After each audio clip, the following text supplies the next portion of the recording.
This episode of the Golf Gambling Podcast on the Sports Gambling Podcast Network is brought to you by Circa Sports. Circa Sports is back with their Circa Survivor and Circa Millions contest. $14 million up for grabs. Get all the details over at circasports.com.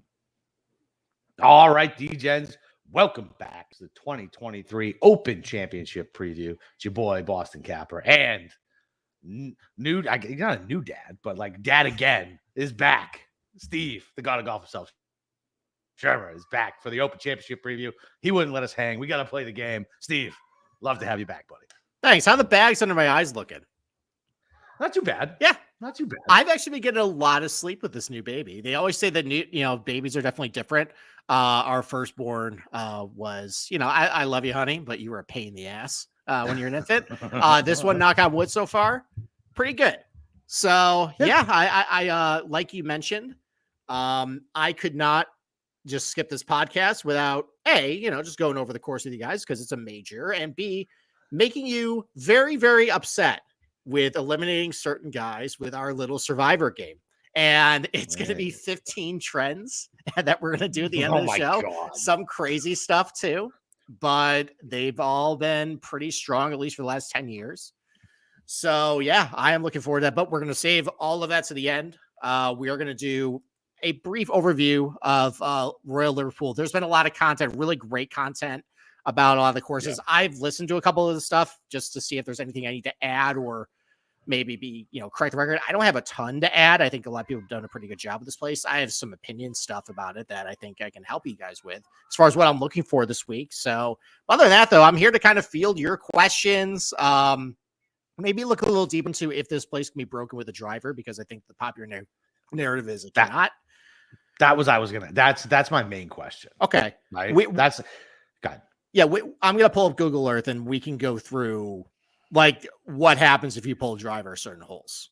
So, cause I feel God. No, don't worry. I was just going to do a dumb anecdote. So you go ahead.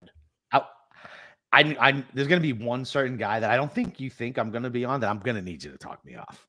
Okay. I don't know why. I don't know why I've landed on this guy. Not a guy I typically support, but for whatever reason, the betting number looks okay. Early DFS numbers look light. Okay. Yeah, and I don't like it at all. So I'm going to need you to talk me off. I mean, we might be on the same player. So. Oh God, I hope not.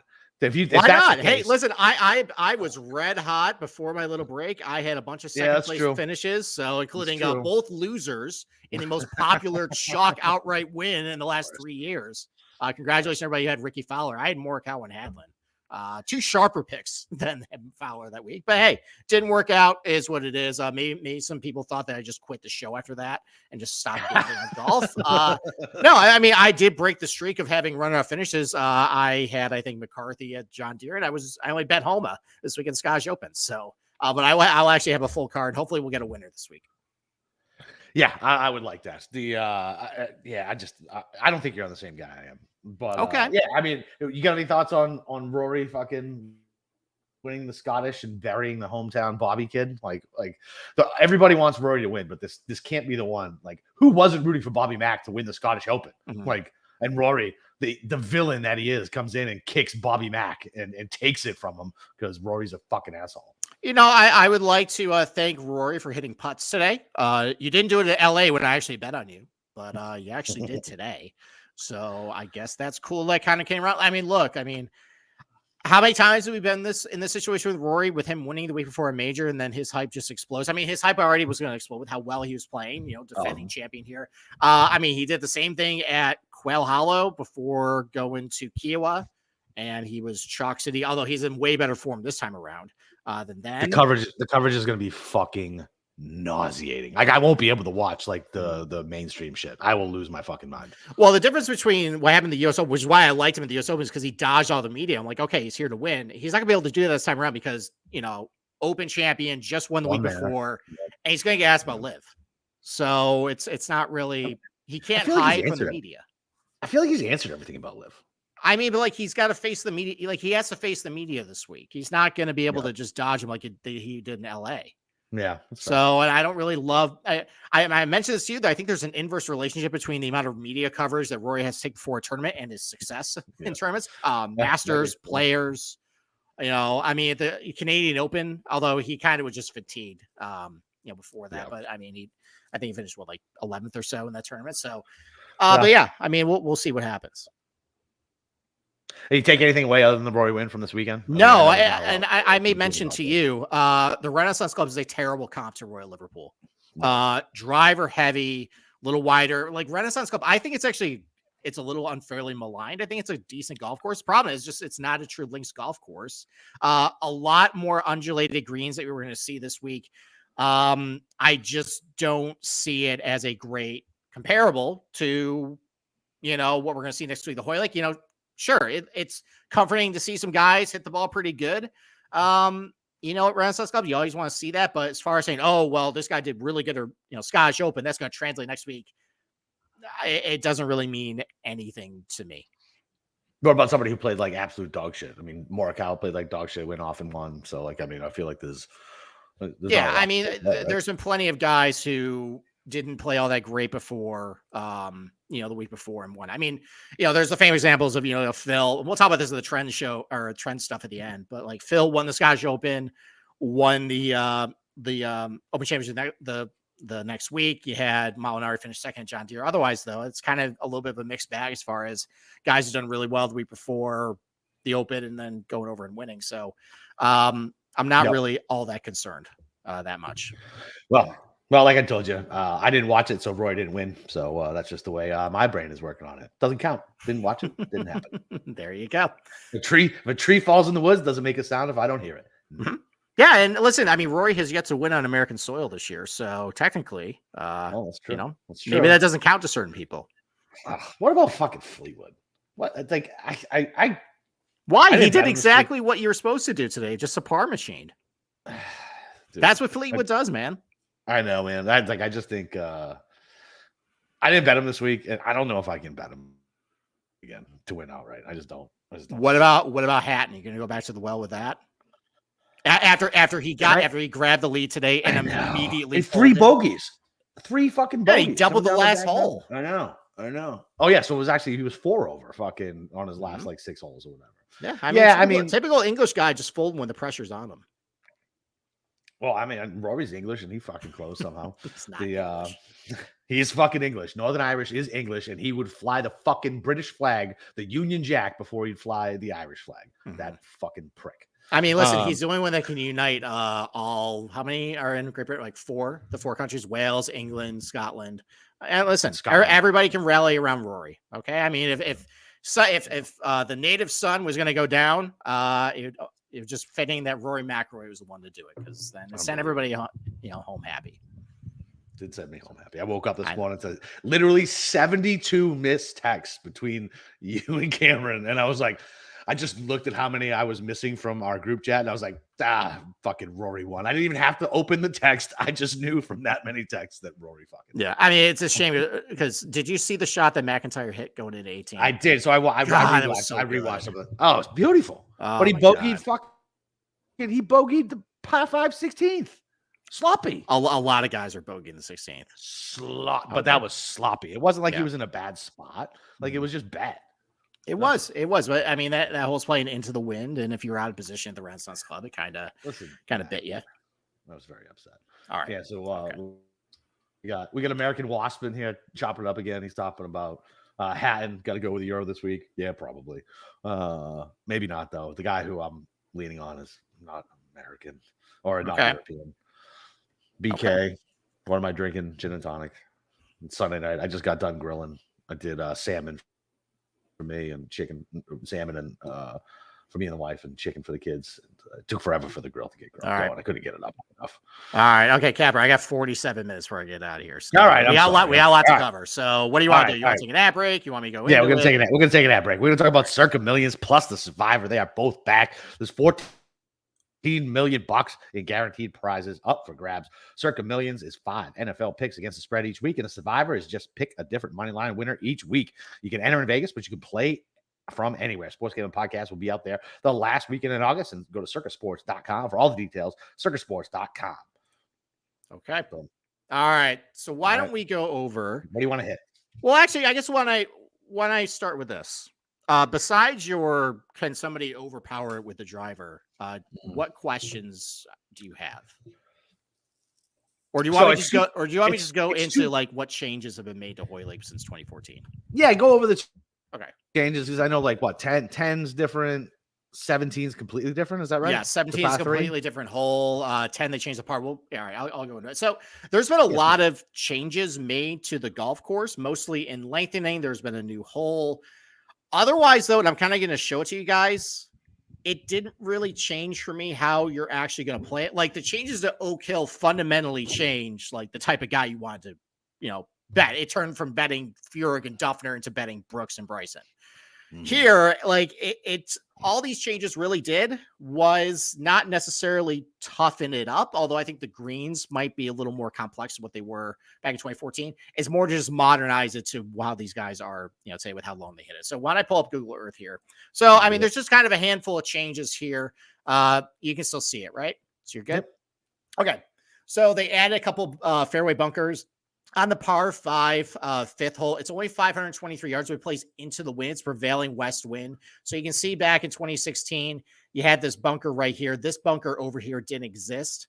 Now they just kind of push it out a little bit. You're going to see a lot of this in the course. You see all this, like this is gorse right here. Yeah, and you saw that. Death. Yeah, I mean, like consider that kind of like a water hazard where like if you hit it into that worse. Gorse, yeah, that's it's worse because with a water hazard, you just one in, 2 out, hitting 3. With a gorse, you can try to hit it out, hit 2, hit 3. Or you could be like Xander tried to claim relief out of it. I think at Royal St. George. He did. Yeah. It was that was really that's why the golf tablet gods would never let him win that. Oh, so scummy. They all do. That is true. Yeah, fucking. All right. On 7, they moved the green. So in 2016, the green was over to the right here, and then they had the tee box here. In 2022 or 2023, the green's now here. They have new tee box. I mean, it's the same type of green. I'm not really sure exactly why they moved it. Maybe there's some runoff areas around here they wanted to add to it, but not really a ton of difference there. They moved a new tee box here on 8. Let's see. Going to 9, this tee box didn't exist. They lengthened the holes about 30 yards. So if you look back at like 2014, yeah, this was all just like fescue here. So that was the back tee. They added a new back tee here to make it a little longer. 10. So this is one of the more significant changes. This little bare spot right here, that used to be the old tee box to make it a par 5. This is now the back tee box here. You see this area right here. So around here, it's about 290 to this area before it starts bottlenecking. This is a giant sand dune that if you're on the right side of the fairway here, you can't see over it. But now it's a long par 4. So it definitely turns into more of a positional hole where you want to be on the left side here, but you got out of bounds all the way on this side. I mean, as you probably guys have heard throughout this week, there's a lot of internal out of bounds at this place where it kind of limits what you can really do. And when we talk about, can you actually overpower this place with a driver, I'll show you some examples where you kind of can't. There's some new sandy waste areas. Let me actually go a little farther in time. So they add a couple natural sandy waste areas to the course that don't really come into play. Like if you're hitting way left over here where some of these sandy areas are, like I don't really want to consider you anyways. So like where it was fescue, it's now just sandy waste areas. They did it on 13 here. This is all new right here, sandy waste areas. Again, if you're hitting duck hooks over this direction, like what's the point? Is it because like, so it's hard for me to get like how many feet that is off of the fairway from looking at it. So like, is it that far left? Because you'll see Scotty and you'll see John Rahm like fucking miss way fucking left. Yeah. So like, it's about like 290 to this gorse in the sandy area here. So like where the fairway is, it's like 48 yards. It's a giant miss. So like, you're not going to see anybody coming in here unless they just hit a rope hook with a 3-wood. Like if you, it doesn't really make sense to try and cut the corner here with a driver because that's a giant carry. So again, that's not really in play for anybody.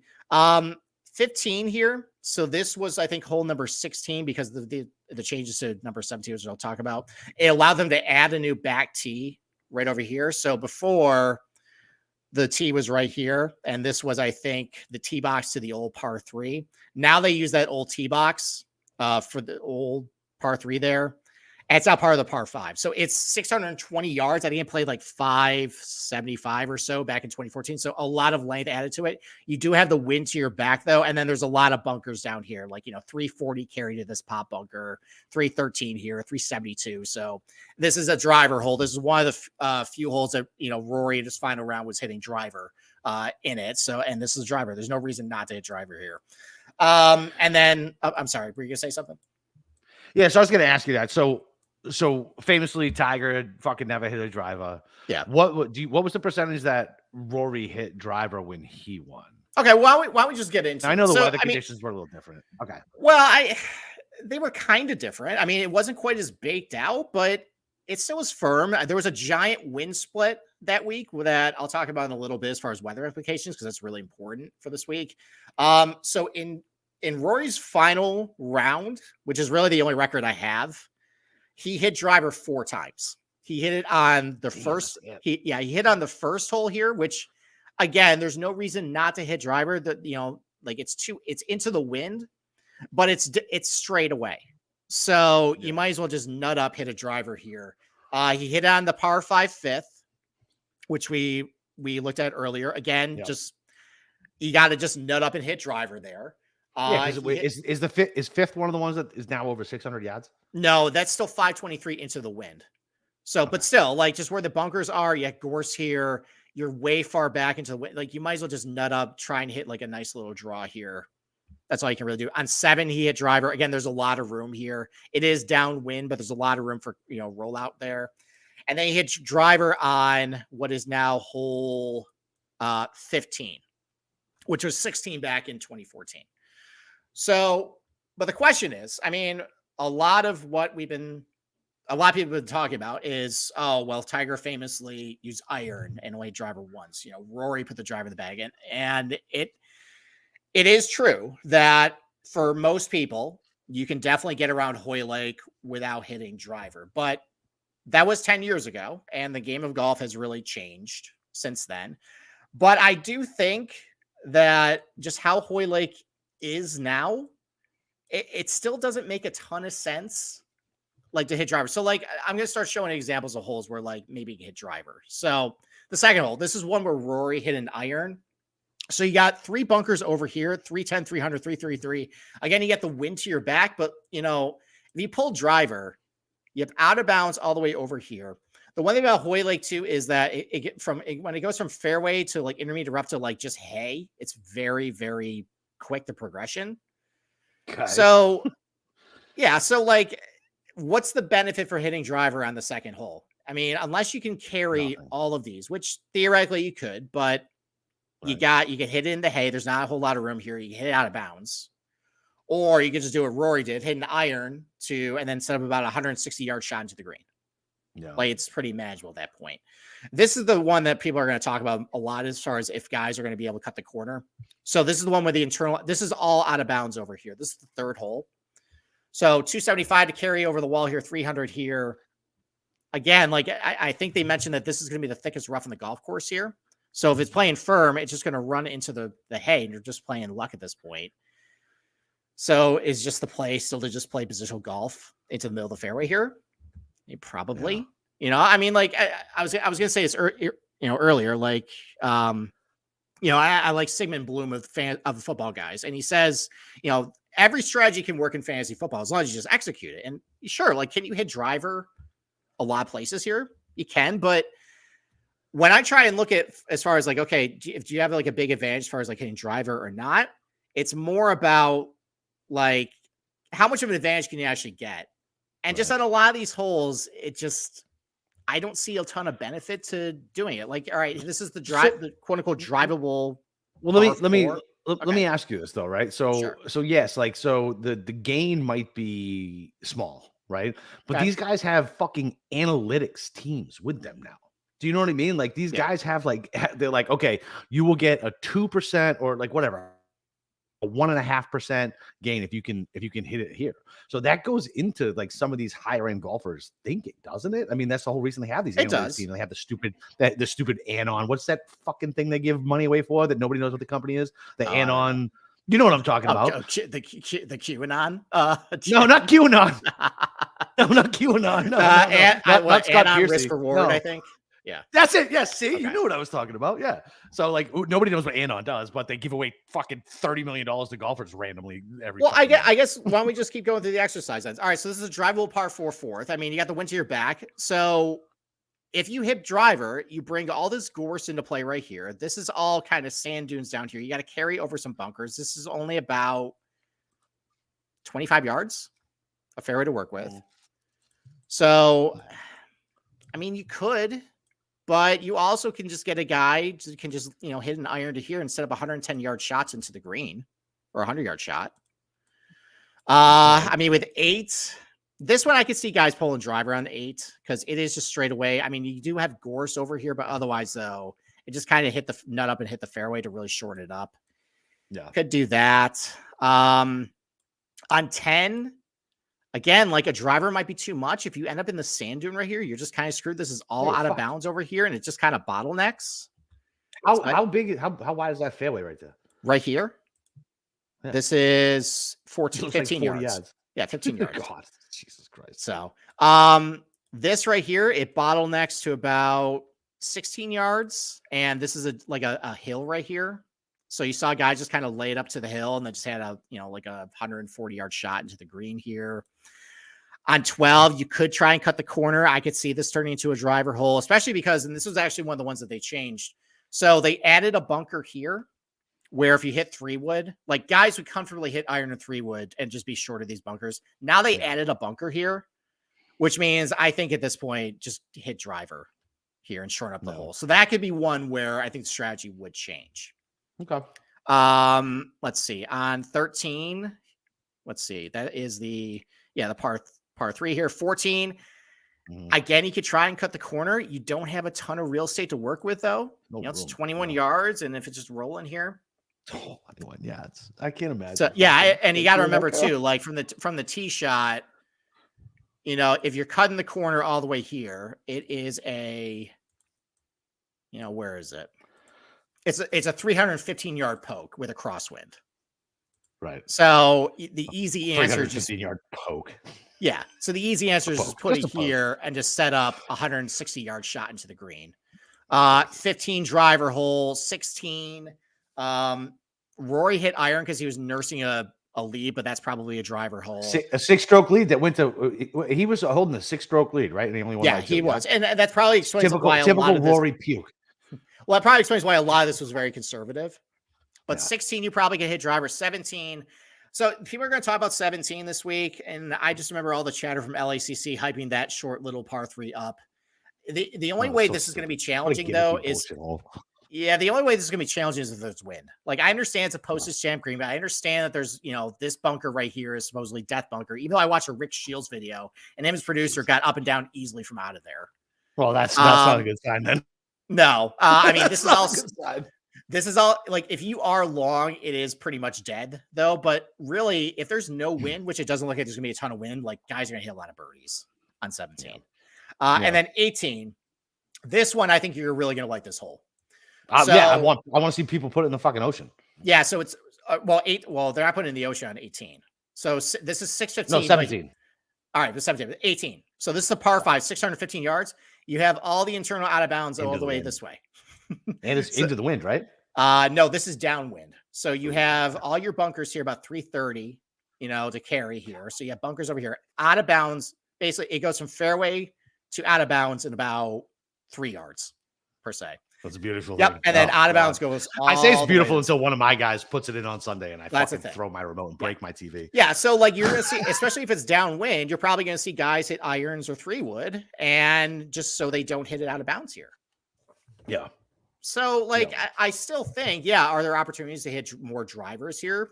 I think guys could, but it can be done that you can get to 16, 17, 18 under at this place without using a ton of driver.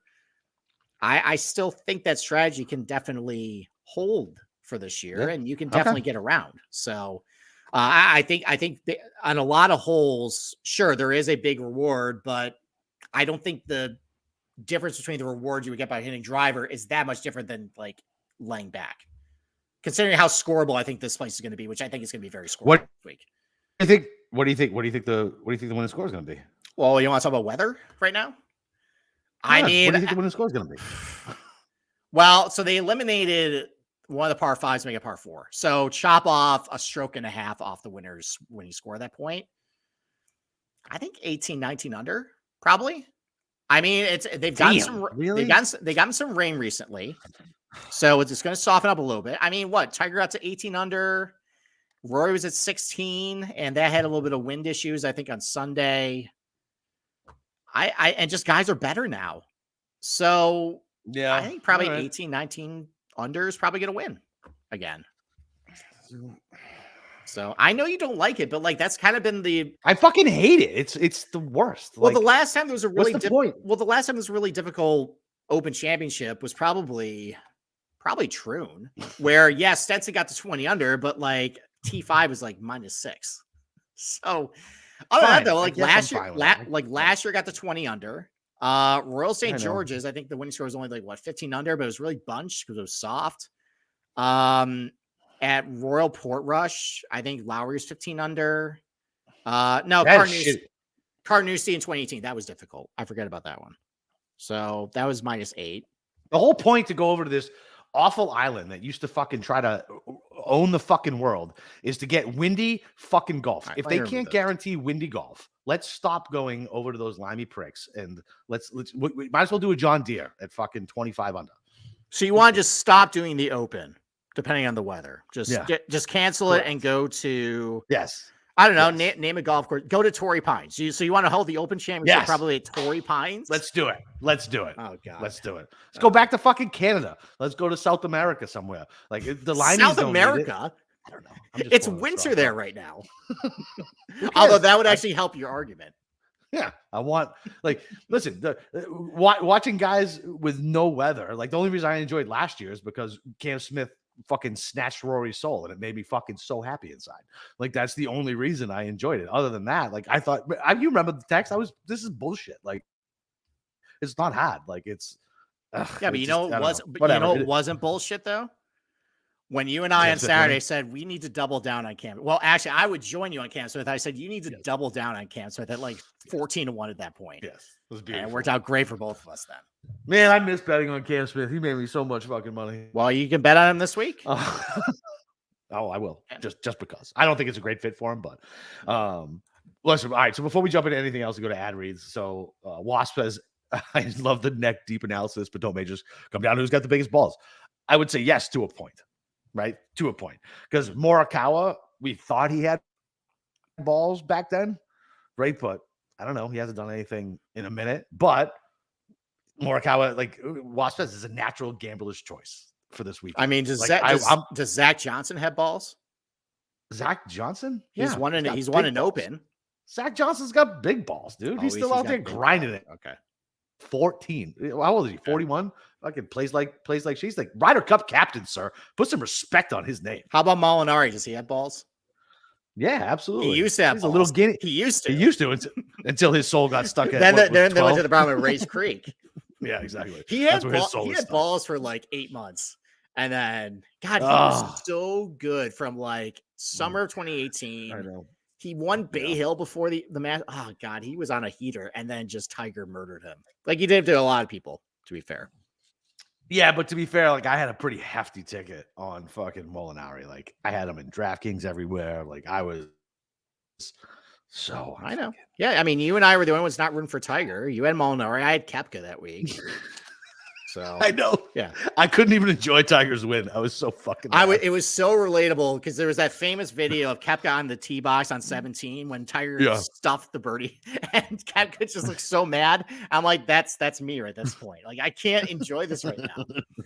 So all right. You want to take another ad break and then we'll we'll take another ad break. All right. So Underdog, man, we're brought to you guys by Underdog Fantasy. Best Ball Mania 4 is here, and Underdog Fantasy is giving away $15 million in prizes. Underdog Pick'em is also a great way to get down on your favorite MLB and NFL season player props. So many ways to win over Underdog, and Underdog is available in so many states. Head over to UnderdogFantasy.com and use promo code SGPN for 100% deposit bonus up to $100. That's UnderdogFantasy.com, promo code SGPN.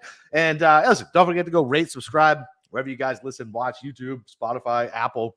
Helps more than you guys know. We put a lot of time and effort into that shit. You guys can go just click 5 stars, leave something nasty, leave something nice. We don't care. All right. Okay. Kirshner, I need to respond to you. Yes, they changed the par, but there's not going to be a lot of wind at this.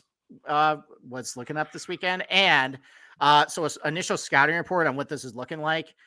So they gotten some rain recently to soften it up, but that drought they had for a while, the rough is kind of wispy and might not be all that challenging if you're actually in it.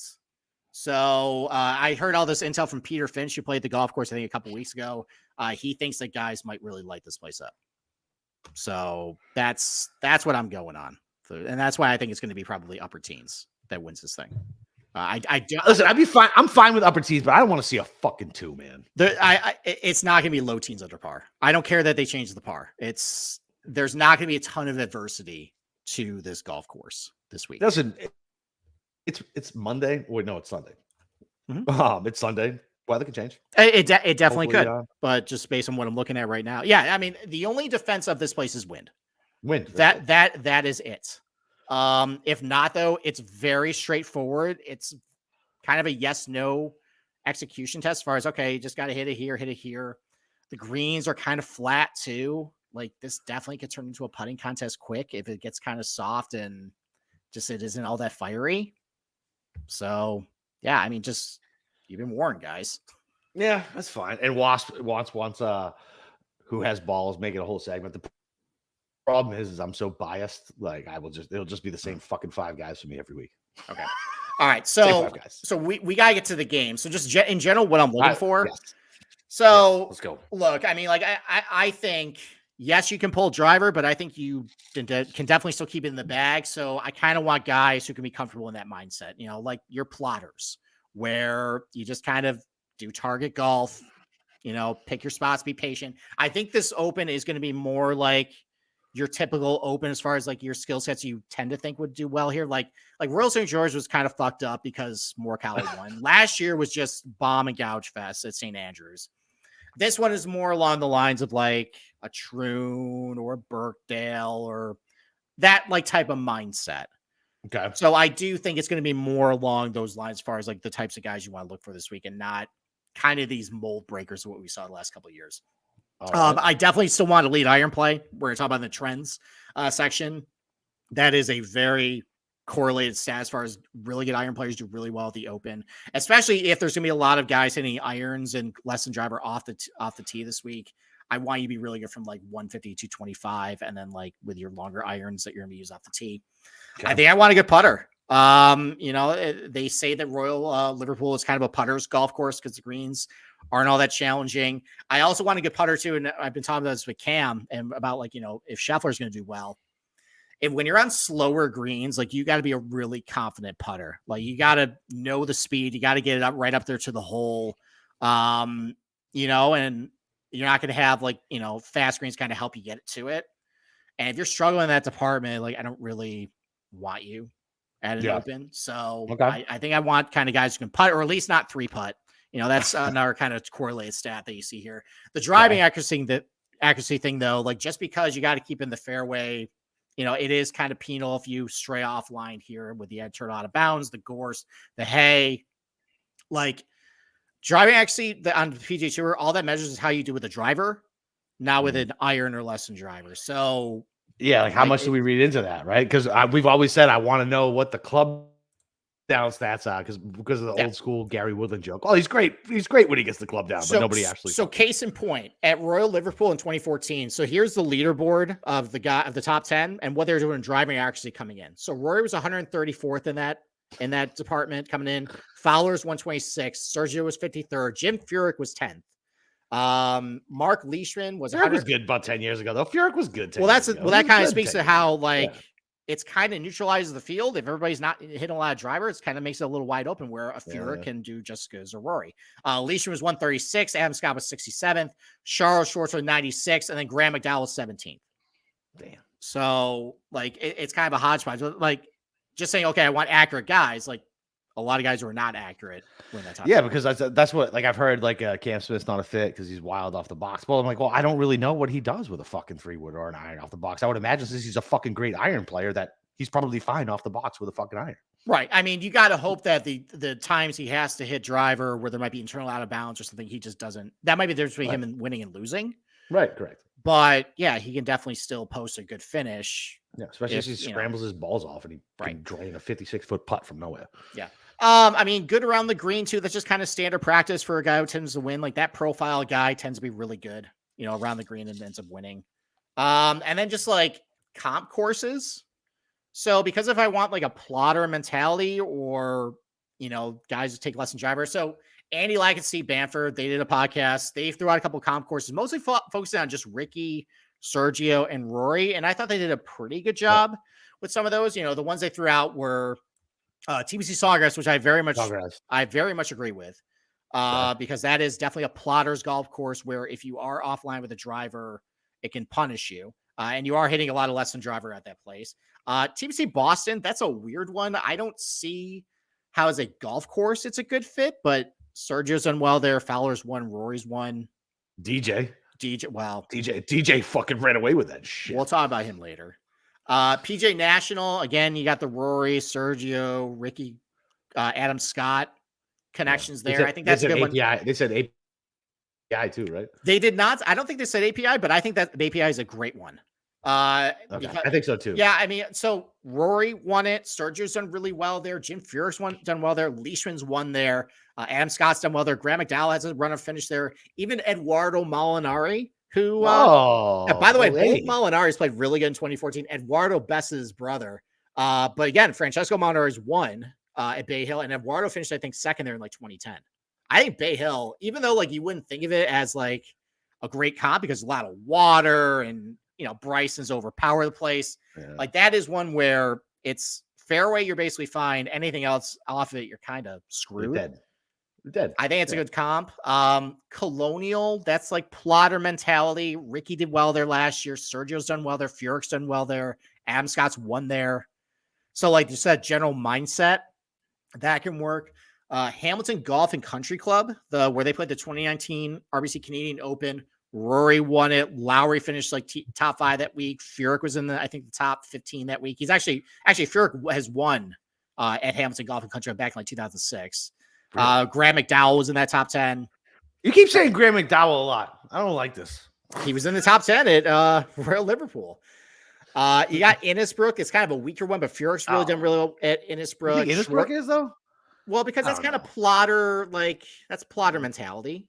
So it's kind of a weaker one. But Schwartzel's won there. Furyk's won there. Sergio's done well at Innisbrook. Could you do that? Like, I mean, you can always go to Pebble Beach. I don't know how much I like that one for this place. I wanted TPC Southwind to be a good comp, but it kind of wasn't. Why? Why did you want it to be? Well, because that's what I want to know. I don't care why it's not a good comp. I want to know why you want it. Because Southwind kind of is a plotter's course where there is a lot of penalty to missing a fairway. It is kind of narrow, but I didn't see a lot of good crossover between two. Now, that's kind of the danger of doing this exercise because we're just based on off of one tournament where, maybe TPC Southwind is a good comp for Royal Liverpool. The problem is just the guys who would have been good there just didn't do as well that week.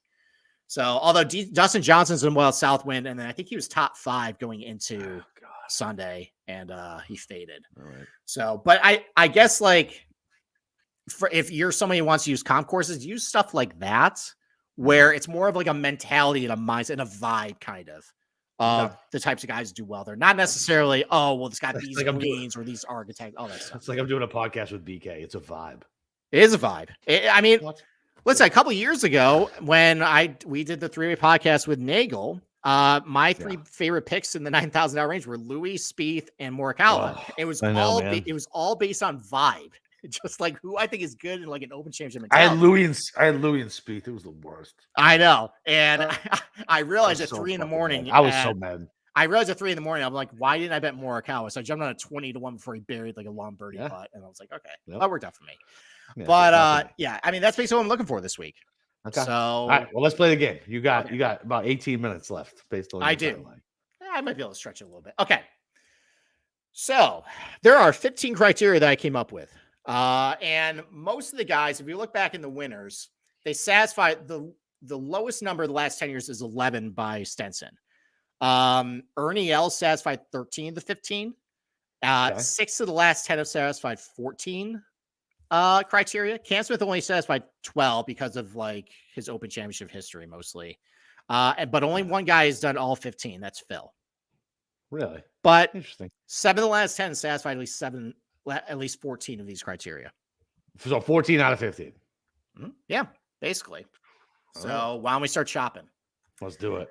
So all the last 10 years, all of them were inside the top 40 in the world. Now, that's just kind of where I started with. I started with the top 40 in the official world golf rankings. I also added some of the live guys who I think are just playing like top 40 players. Sure. So your Reeds, your Brysons, DJs, Gooch, they're all in there too. Okay. 10 of the last, now we're going to start chopping, guys. 10 of the last 10 guys have won something in the last 2 calendar years before the Open. Okay. And I'm going to go from worst to first to kind of, All right. save some suspense a little bit. Sure. So Bryce is 100th in the world. He hasn't won in 2 years, who I actually kind of like for this week, but he hasn't won. Me too. That's why I need you. That's why I need you to talk me off. Yeah, you need to talk me off. I am the wrong guy to ask. We might have a long conversation after this. Okay. Because I'm going to run out of time. Mito, you haven't run. Patrick Reed, you're out. Adam Scott, you're out. Harris English, you're out. Saeed Tagala, you're out. Denny McCarthy, you're out. Brian Harmon, you're out. Cam Young should have won John Deere. You didn't. You're out. And I think a very chalky pick for this week, Terrell Hatton has not won anything in 2 years. He's not winning. I can't believe he hasn't won it. He's not everything but fucking win. His last win was a 2021 Abu Dhabi right? HSBC. Yeah. So I remember it. I hit it double that week. I hit fucking Hatton and then whatever the PGA was that week. It was a fucking great weekend. You did. But unfortunately, it means he's not winning this week. So Denny is, I feel like Denny might be a good like placement play. I mean, look, if it is about kind of keeping things in the fairway, making a lot of putts this week, and making putts, he's been good. He's been good. The U.S. Opens, his major record is not horrible. I haven't done a deep enough dive. I don't even know if he's ever played in Europe or anything like that. So all right, keep going. All right. 10 of the last 10 has at least a top 10 in one of the last 5 starts, or we're going to use this as a criteria for live guys. Do you have a top 5 in one of your last 5 starts? I like it. Okay. Joaquin Niemann has been kind of bad for like 2 months. So he's out. Chris Kirk has not had a top 10. Russell Henley's not had a top 10, despite being mega chalk at a couple tournaments. Hideki Matsuyama has not had a top 10. Shane Lowry had the opportunity to check that box. He did not today. So he is out. Kurt Kitayama's out. Sung J M, who's been pretty much horrible ever since winning Korea, he's out. And Tony Finau has not had a top 10 since I think Mexico when he won. Yeah, it makes sense. Yeah. So all those guys are out. So we are fine. left I didn't want any of those guys. That's fine. I didn't want any of them. So we're down to 26 guys. You know what? Okay. 10 of the last 10 winners of the Open have made the cut in their last start. Okay. Okay. Or if we're going to go with live, so top 24, done. Top 24 in live. So Siwoo Kim missed the cut at, I think, Traveler, so he's done. Oh, damn it. Rose, well, this is for a win. I know, but still. You really thought Siwoo Kim was going to win the Open Championship? Crazier shit has happened. I mean, Phil Mickelson won a goddamn major. TPC Sawgrass comp. Yeah, that's fair. I know. Justin Rose, he missed the cut. He was awful this week. He's out. Jordan Spieth is out. Fitzpatrick's out. Your boy Patrick Cantlay's out. Fuck off with that. This is fucking the worst. Cantlay's never. Well, your real boy, John Rahm's out. Rahm missed the cut. Rahm missed the cut. Travelers his last start. Oh yeah, he did. So he's out. That's fine. I don't need. That's a lot of heavy hitters in that list. It is. Rahm, Cantlay, Fitzpatrick, Spieth. Yeah, I like it. All right, now it's the Brian. Cut that dead weight. Now it's the Brian Kirshner special, or as I like to call it, the trend that is absolutely going to get just broken and smashed this week. Okay. Did you finish T30 or worse in the Open last year? Okay. 10 of the last 10. It actually goes farther back than that, but I only did 10 of the last 10 finished T30 or worse in last year's Open. Okay. Okay. Did we do 2 separate lists to throw this one out if you don't believe in it? I mean, you could delete it. Yeah, I could do that, which I'll only share with you. That's fine. Fair enough. I'm on break. Yeah. DJ, you're out. Corey Connors, you're out. Tommy Fleetwood, you're out. Cam Smith, you're out. Xander Schauffele, you're out. Victor Hovland, you're out. Jesus. Rory, you're out. And Scotty Scheffler, you're out. Dude. If That's a big, that that's a big is swath of guys there. listen, that is Ugh. a way more than 10 out of 10. That is like 14 of 14.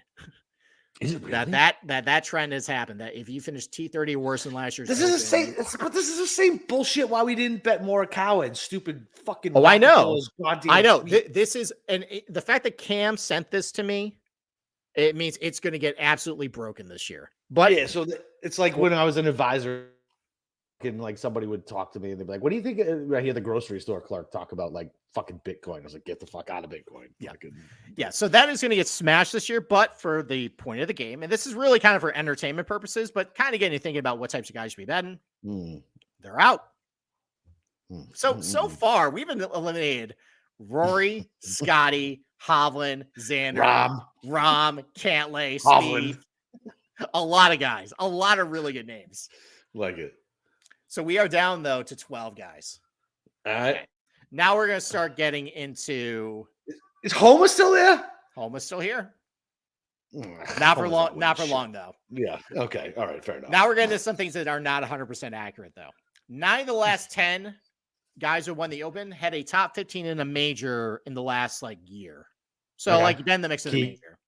Keegan's out. Keegan's out. So going back, going worse first. Taylor Gooch, you're out. Jason Day, you're out. Justin Thomas, you're out. Sam Burns, you're out. Keegan Bradley, you're out. And Max Homa, you're out. Finally, we rooted Max Homa out of that. Wait. So how long ago was top 15 in a major in the last year? Oh, Yeah, so so I guess JT just this is it. Yeah. So since last year's Open. I guess. So, I got you. yeah. All right. So we actually Okay. are down to 6 guys. It's Okay. kind of a crazy list. Morikawa. Okay. 8 of the Tom last Kim. 10. All right. So 8 of the last 10 have had a top 10 in an Open before they won, which the funny thing, though, the last 2 years that has been broken. Cam Smith did Okay. not have a top 10 in an Open before he won. No, Morikawa didn't neither have a top 10. Morikawa. Yeah. But still 8 of the last 10.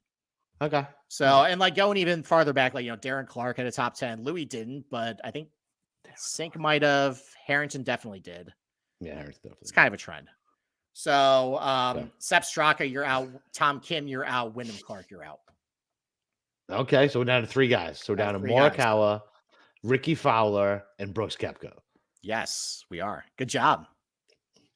Yeah, baby. Big brain on bread. 8 of the last 10 made the cut in their last major. They all survive. Okay. 8 of the last 10 have won this calendar year. Kyle Morikawa is out. So it's Ricky or Brooks. Oh no, it's Ricky or Brooks. No way. So either Ricky gets back-to-back wins or Brooks fucking not Well, back-to-back. it wins 'cause he went played back to Scottish. back. Yeah, because he played Scottish. We'll be back. 2 wins in his last 3 starts. I already hadn't won in fucking 6 years, or Brooks wins fucking 2 majors in a year after he didn't play the week before. Okay. What a All right. nightmare. 8 of the last 10 have had at This show's least gonna give me nightmares. 8 of the last 10 Nightmares. have had at least a top 5 in one of their last 5, or if you're on Live, a top 3 in one of your last 5 starts. Brooks and Fowler both survive. Oh my god. Now we're going to get into trends with stats coming in. And unfortunately with Brooks, I kind of got to guess at this point. Yeah. Based on and listen, I am the Brooks truther. Oh, I know. I feel very confident making these assessments of what Brooks would be doing coming in. Okay. 10 of the last 10, and this is actually a very easy stat for everybody. 10 of the last 10 winners of the Open have been inside the top 25 in strokes gained tee to green on the PGA Tour coming in. So unfortunately, with Brooks, you kind of got to guess. I think based on Brooks's play this year, winning the PGA, winning, I think, 2 live events, he would be in the top 25. He's been playing really good, and Fowler is solidly inside the top 25. So they both survive. 9 of the last 10, which is why iron poise are really important, have been inside the top 25 in strokes gained approach. Okay. Coming in. Fowler solidly outside the top 25. And again, I think Koepka would be inside the top 25 based on his iron play. It's been really good this year. I've watched a lot of Live. I can't believe Yes, said I know that. you have. I know you But have. You texted me randomly on a Saturday or whatever day it was. Yeah. And you were like, said something. And I was like, oh, you're at the range? You're like, Jesus Christ, are you that far No. on a touch of Live? no, Cam, your boy Cam Smith looks dialed. Yeah, that's what it was. I was like, your boy looks down. I was like, oh, you at the range? You're figuring it out? So I think Brooks would be inside the top 25 strokes gained approach based on his play this year. So he's in. 9 of the last 10 have been inside the top 80 in strokes gained around the green. Both of them would be in. Brooks is really good around the green. So is Fowler. And then here's where one guy gets chopped. Okay. 8 of the last 10 have been inside the top 80 in 3-putt avoidance. So Ricky is solidly in top 80. And based on what Brooks does the last couple of years, I looked. He usually ranks sub 100 in that category. My eyeball test says false. But the eyeball test, that's in majors. In majors, that's true. My eyeball test says false. But for the purposes, it's out. But we will officially eliminate Brooks. Big dick Rick. But we would officially, even if you want to argue that, we would officially eliminate Brooks because 8 of the last 10 winners of the Open Championship had played the week before, and Brooks did not. And Brooks likes to play the week before too. And Brooks likes to play for. And Brooks didn't look good at London. I didn't love seeing that 17th finish. Like usually, when I want to see with Brooks is like that 65 on Sunday, where it just looks like complete cruise control. Cruise control. Didn't play all that great, and he didn't play the week before. So the only guy, and this is for Cam because he requested me do this, so I guess because we're going to clip this. 10 of the last 10 have been top 40 in the world. 10 of the last 10 winners of the Open Championship had a win inside the last 2 years. They've all had at least a top 10, at least their last 5 starts. They've all made the cut in their last start. They all finished T30 or worse in last year's Open. 9 of the last 10 have had a top 15 finish in a major over last year.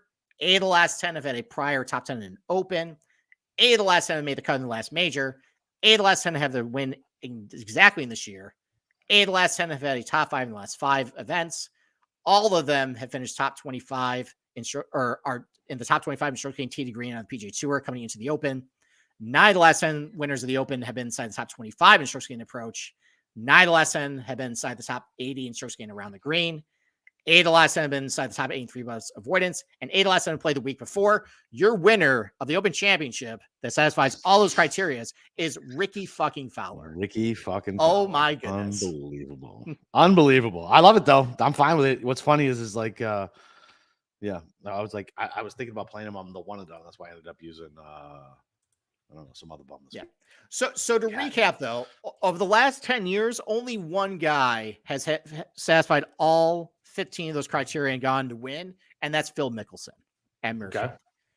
6 of the last 10 had 14. Here are the guys who had 14 of those. Okay. Rory McIlroy, who finished inside the top 30 last year, which is bound to just get smashed. Scotty Scheffler, same thing. That's the only thing he missed. And Wyndham Clark has 14 of these. Yeah, no way, right? No, I don't think it's no way. Dude, he hits it long and fucking straight. Putts. Fucking why not? The only one he doesn't have is a top 10 in an Open, and that's been smashed. He never played one. That's been smashed the last 2 years. My God. I know, Wyndham Clark. Wyndham Clark. All right. So here's the guys who are at 13, which Ernie Els did back in 2013. So it's possible. Brooks Koepka, Cam Smith, Jon Rahm. But what number are you seeing of Brooks right now? Like 18. That's what I'm looking at too. Yeah. I can't even. So on one of my locals, Ricky's not even on here. Okay. All right. I got here pretty soon. All right. Sorry. 12, which Cam Smith did last year. These are guys with 12. Tom Kim, Justin Rose, Tommy Fleetwood, Victor Hovland, Tyrrell Hatton. Tom Kim's going to be fucking uber chalk. He is going to be chalk because hit the fairway, shortish. Played well this weekend. Yep. And then 11, which is the bare minimum of the last 10 years, which was done by Stenson. These guys at 11, Morikawa, Homa, Jason Day, Xander, Patrick Cantlay. Just kind of a lot of losers on that list. What are you seeing at Ricky? The best I can see is a 20 right now. I found there's a 25 on FanDuel on Ricky. Yeah, I can't. Which I think I have to bet just because I do this exercise and I'm 100% betting it. If it's wrong, it's wrong. And then I could get a Tom Kim at a 70. Okay. So before I wrap up, here's some other guys that I'm thinking about betting. Terrell 28. That's not bad. So Terrell is going to break the streak and win. Maybe. Okay. Based on what I saw today, do you think he's got the intestinal fortitude of getting there? Yeah. Yeah. You love Hatton. I don't believe it though. Okay. Yes. I'll have to think about Hatton. Morikawa Bryson, what number do you see Bryson at? All right, so there's a 65 Oh, Bryson. Oh, I don't have anywhere near that. Here's the case for Bryson. Okay, if you want to look at flat, if you want to flat golf course, that is fantastic. Flat golf course, TPC Sawgrass, Bay Hill, and all listen, of them. like you said, you saw it in person at Oak Hill. He was clubbing down. He was and mashing. And he was fucking hitting all the fairways and all the fairways. And look, like I know that off the golf course, Bryson's kind of a butthole and a buffoon. Yes. But we all laughed at him at Wingfoot when he said, "I'm going to hit driver everywhere," and we said, "Well, you just can't do it." And then he ended up being the smartest guy in the room. The guy is going to figure it out. I kind of. The problem is Bryson does not do well on this list. But man, I don't care. I get Bryson at 65. I'm just going to bet that real quick. And DJ, I have this romantic idea in my head about him hitting long irons over and over and over, and he's been really good at opens. Like I romanticize him just like what he was in open, just like plotter, patient, good putter. And you get him at like 40. You get him at 40. Yeah, you get him at like 35 or 40 to 1. But I get a 66 on a local on Tom. when I get off of this, I gotta take a look. Okay. All right. Well, I gotta get going. So, but that is the game. All right, that's the game. So tomorrow night, Steve won't be here because he's got a new baby. No, I'm not gonna be here till August, guys. This was a one-off. I'm not even getting paid for this, by the way, because I'm technically not allowed to get paid for this. So, yeah, we'll talk why offline. Weird New York law. Yeah, I came here out of the goodness of my own heart and for fun. So it was going to be on, but you're not going to hear from me again until August. All right. Well, yeah, I will pass along anything Steve has nugget wise on the way till August. Other than that, Steve, I'm sure you're still hanging out in the Discord channel. Is that correct? Yeah, it's really all I do. Okay. I'm on the couch with a bottle watching golf. And you can find me on Twitter. Tomorrow night, I got BK and Matt Gannon. Tuesday night, I got Pamela Maldonado from Yahoo Sportsbook for the betting show. So, yeah, come back for the rest of the content. And, yeah, man, Steve, miss you, love you. See you in about a month, buddy. All right.